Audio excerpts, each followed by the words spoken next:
Good morning. Welcome to our June coffee chat with me, Jennifer, clinician at In Focus Counseling. And we're gonna start the day by, of course, making our coffee for our coffee chat. But I thought today that we could chat more about an Instagram post that I created about triggers, and triggers more specifically about the time of year instead of necessarily like an environment, a person, an item, things along those lines. So more so like a trigger about the time of year or season that can trigger our obsessions and our compulsions. But we need to make some coffee first, so hold tight.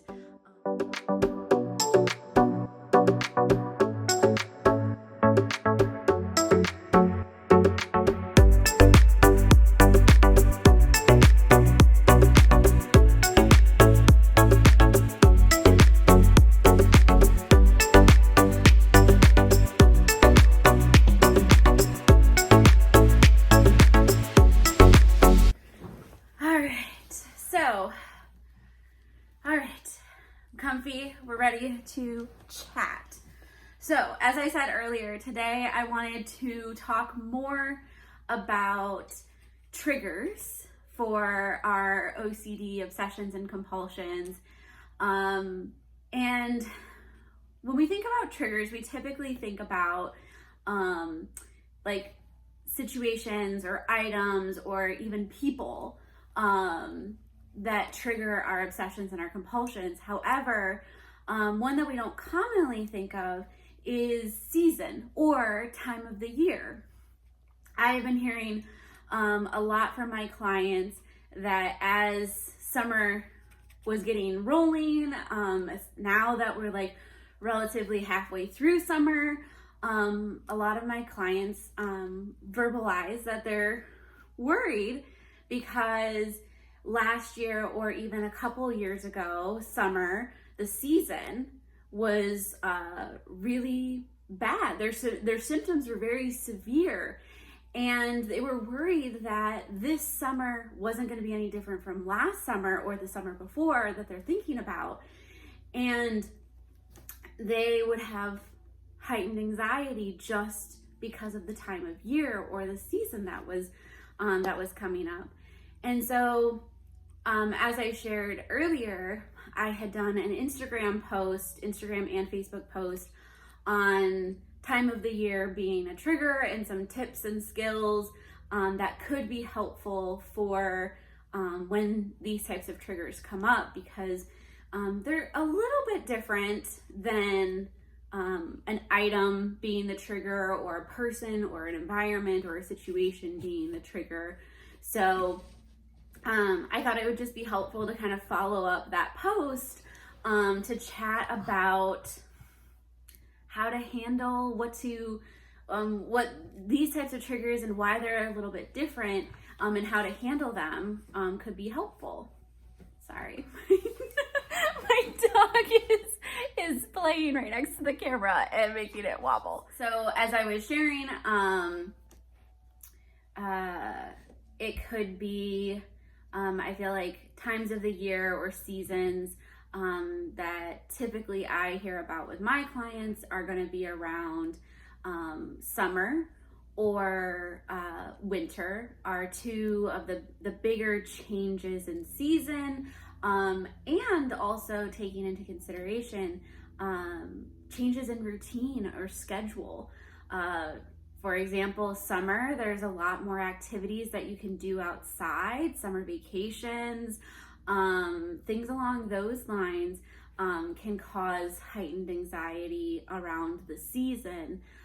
Same but opposite with winter is that we spend a lot of time indoors during winter because it's cold outside, but there's also a lot of big holidays during winter that can cause heightened anxiety as well. So I will share the link in the description to the Facebook and Instagram post that talks about these tips, but I wanted to go over some of them as well because I think they're very useful and helpful when handling these types of triggers. So,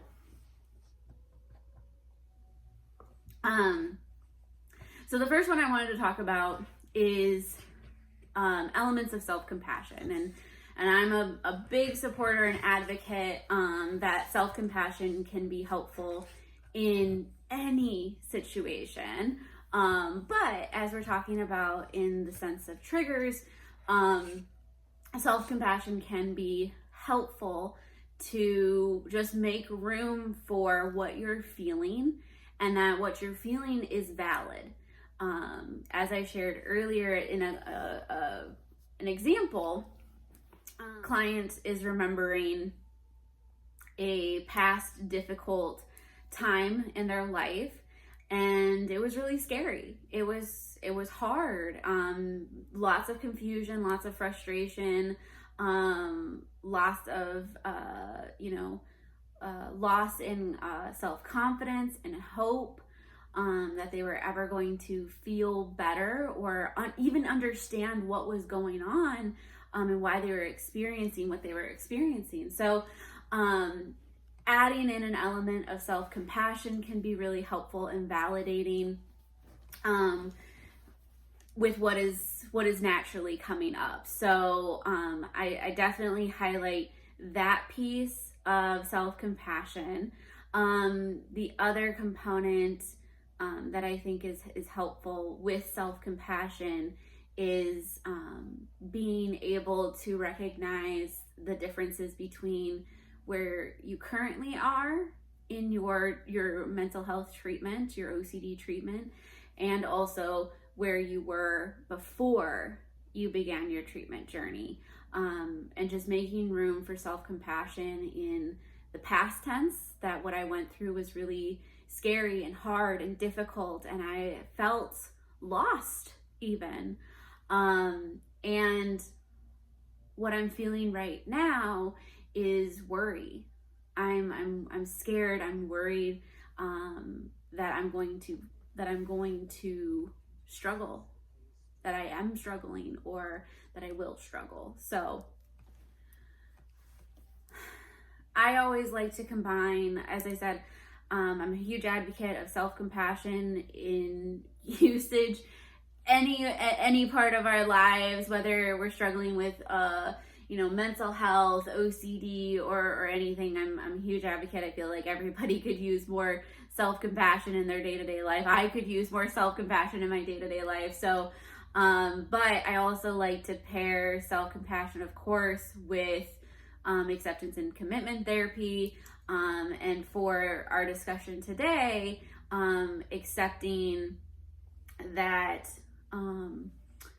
I did have a difficult past season. I have those memories.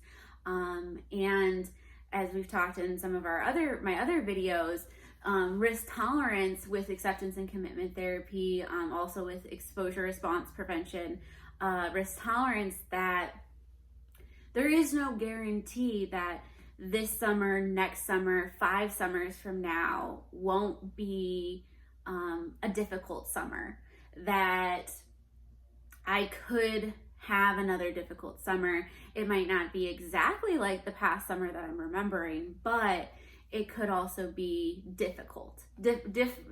Difficult in a different way, but difficult nonetheless. So there's that component with acceptance, especially acceptance around risk tolerance. And so that's another skill to utilize when this type of trigger presents itself. I mentioned exposure response prevention, of course. Exposure response prevention for as an evidence-based treatment for obsessive compulsive disorder with our obsessions and our compulsions, and even around